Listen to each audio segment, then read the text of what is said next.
up? You're on the air. Yes, sir. Thank you for taking my call. I'm like Dion. I had the answer. I can't call him answer, but I can swerve as well, too, on the same line. With the dissents that we're seeing now, if it's a mainstream thing, we see some 9-0 votes, but most of them are 6-3, 5-4. Especially with the dissent that Will read earlier, it makes me wonder whether the threes are really being advocates for the far left, or even more scary, do they even really understand the Constitution? That's where the constitutional crisis comes in.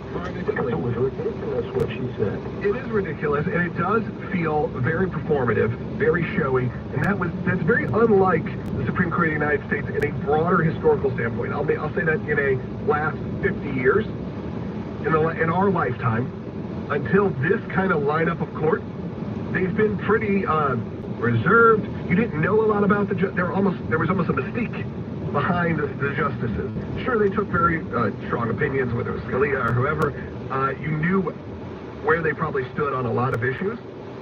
But you are right that there did seem to be a lot more 9-0 decisions, but not always. I mean, it was still always been one of those courts like this.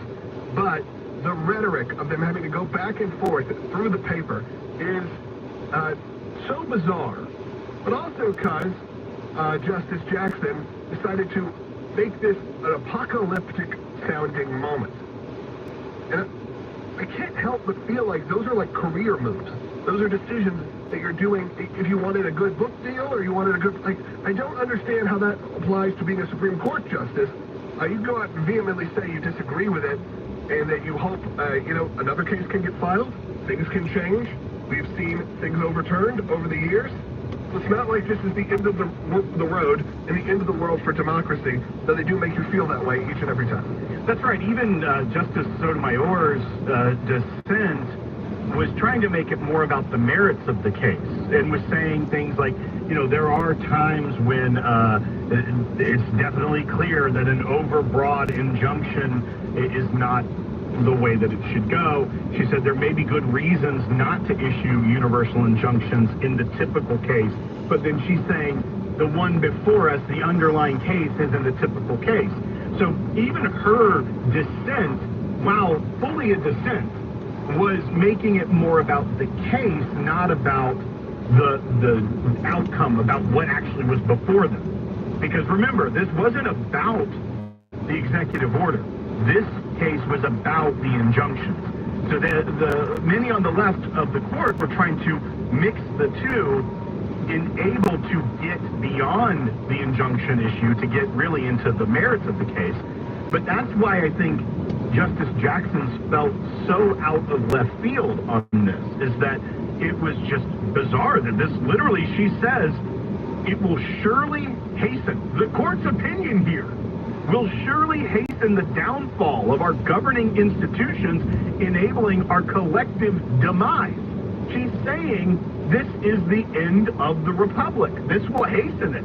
And that just is absurd. Like, it couldn't be further from the truth that saying individual district judges can't just continually block, especially when you look at what the opinion says, is that the federal courts do not exercise general oversight of the executive branch. We know that from the Constitution. This was a very textualist decision by Justice Barrett of saying, look at what we know, look at the history, and what does it tell us? District judges can't be doing this. And that's exactly what they received. And for some reason, Justice Jackson decided to take it way further. Yeah. All right, let's continue on. We got John in Boston. John, you're on the air. Thanks for taking my call, guys. With that being said, what you just explained, what do we do with judges like Judge Murphy up here in Boston, who was ignoring the Supreme Court's ruling and basically saying, I'm gonna find you in contempt if you when you come back? Or so what John's referring to is that there was the judge that issued an injunction about the president deporting migrants that were slated for removal to a third-party country. We saw a decision out of the Supreme Court earlier this week, actually, about that very issue. which said, you know, that they can be moving, at least at this point, move forward. They can be taken to third-party countries instead of directly back. You may think, okay, an Iranian may not be received back in Iran right now, or a Venezuelan may not be received back in Venezuela because we don't have good relationship with those countries. But then the Judge Murphy out of Massachusetts, as you mentioned, John, as you are there as well, has said basically it seems like he's going to defy the Supreme Court. Don't know where this one goes, but I know the government is asking the justices at the Supreme Court to address the, quote, unprecedented defiance of the Supreme Court's authority. So that is something we do need to watch, John, and we'll see how, if there's anything the Supreme Court does.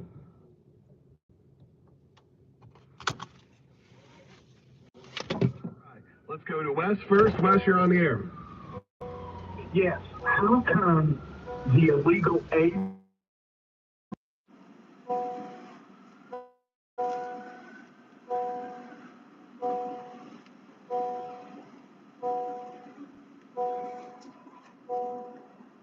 We obviously have a lot of issues that we have to get through in terms of employment and verification and all that. It seems like every time they put in some sort of new verification system, there's you got something that I saw you talking. Well, I know that John, or Wes, sorry, not John, specifically that the FBI and the government is doing things. There's this is just from a while ago just from a while ago. No, I mean, but Dan Bongino put up an update that there was a big business that was specifically going around that rules, and that one, they had worked with ICE to handle the issue of the migrants as well, but they are looking at what statutes were violated. It's not making as much news, Wes, but it is happening. And look, I think there's a lot of people who have built their businesses on that, unfortunately, and they're now trying to figure out what to do.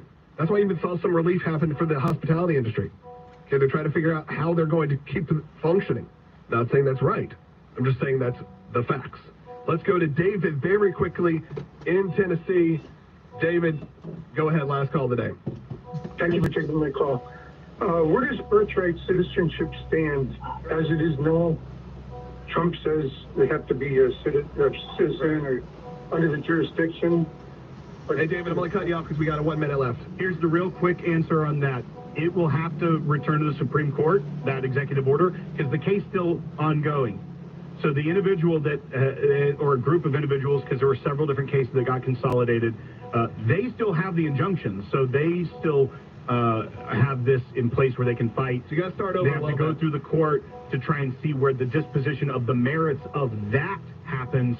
But as far as generally, the court said that that order can go into place within 30 days for those that aren't a part of the lawsuit. So we'll see what happens there. We'll see what happens. We'll keep monitoring. David, thank you so much. Thank you, everyone who watched all week and listened, whether you're on the Salem News Channel, whether you're watching on Facebook, on YouTube, or Rumble, ACLJ.org, the ACLJ app, or you're listening on terrestrial radio or Sirius XM. We're available all over the world, thanks to you.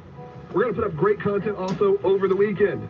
So make sure you are following on all social media platforms, subscribing. Over 500,000. We didn't get those big balloons, but maybe we'll do that next week. Go to aclj.org.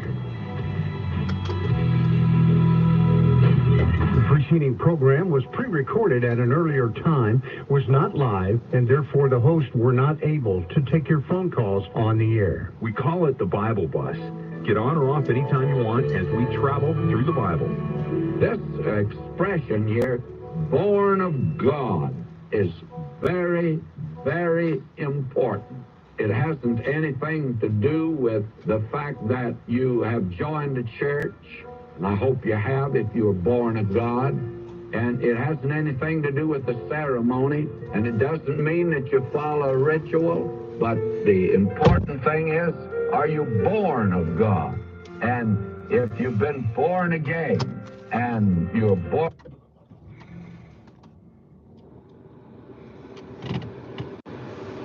It is, you're going to love God. You love your Father. He begot you. And you're going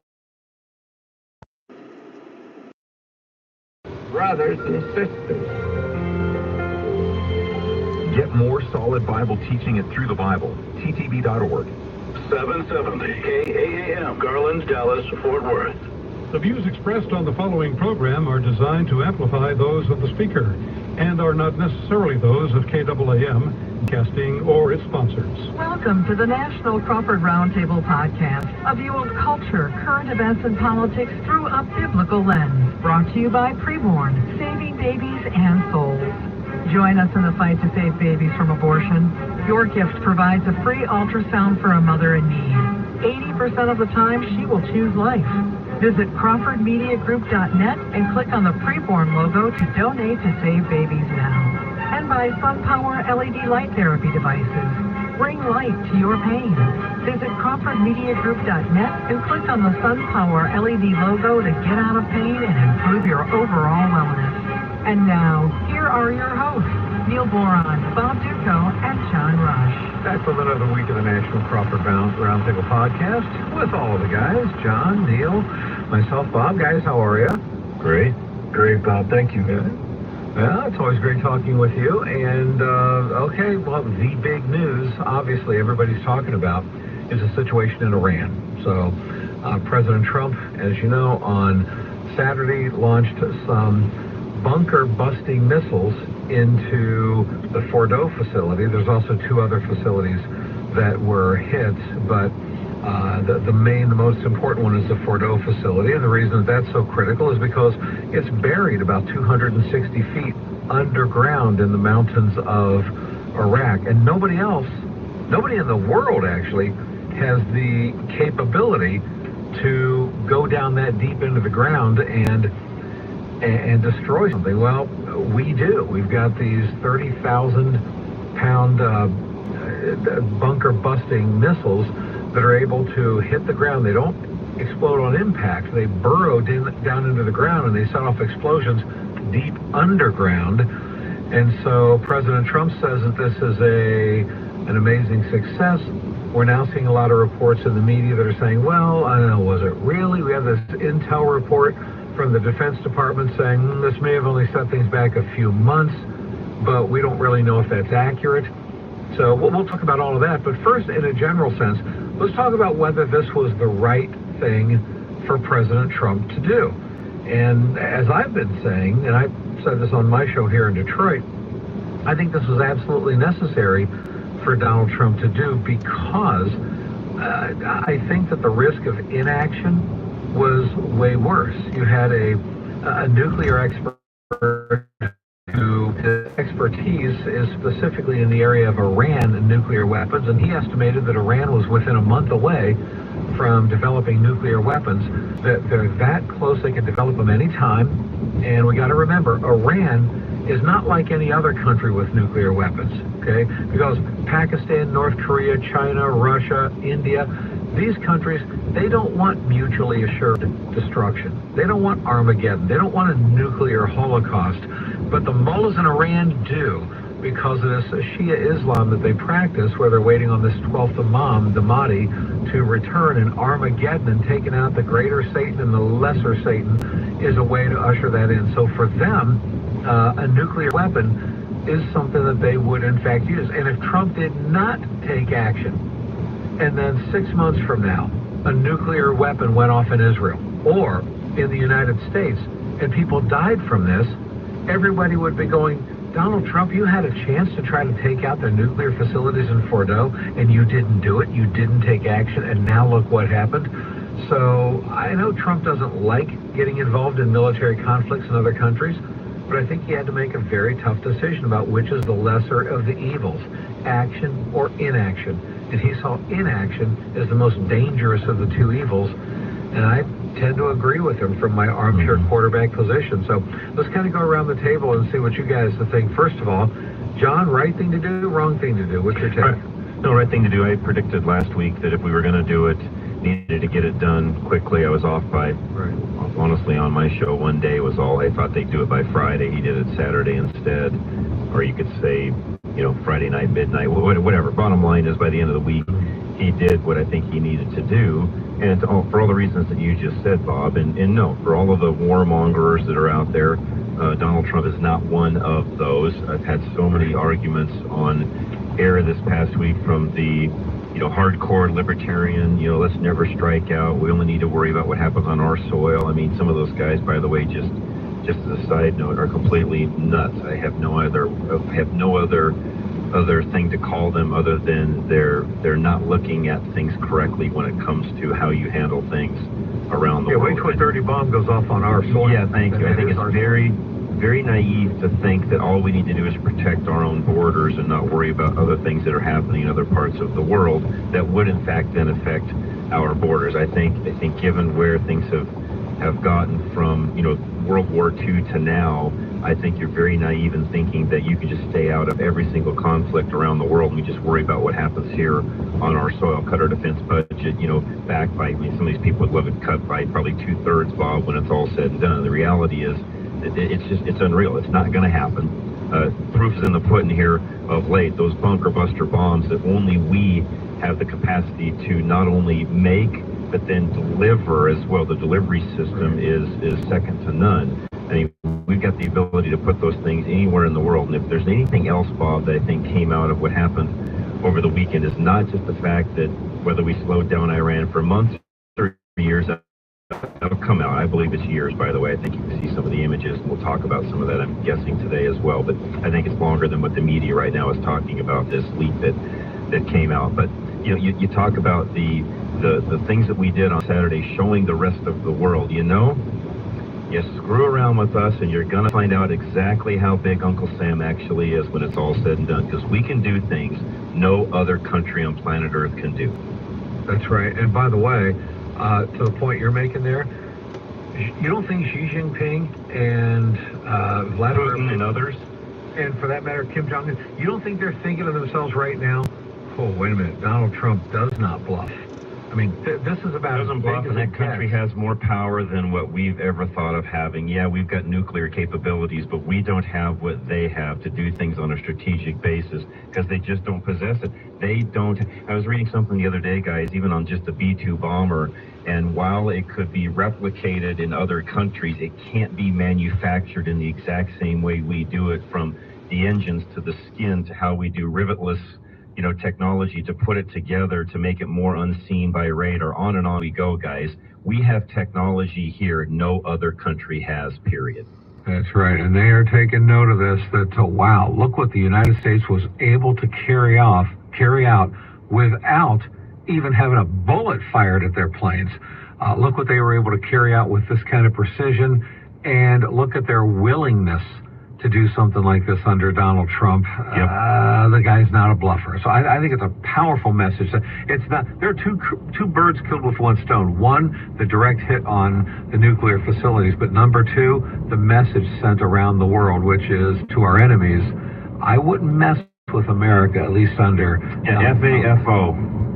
Right. What, Neil?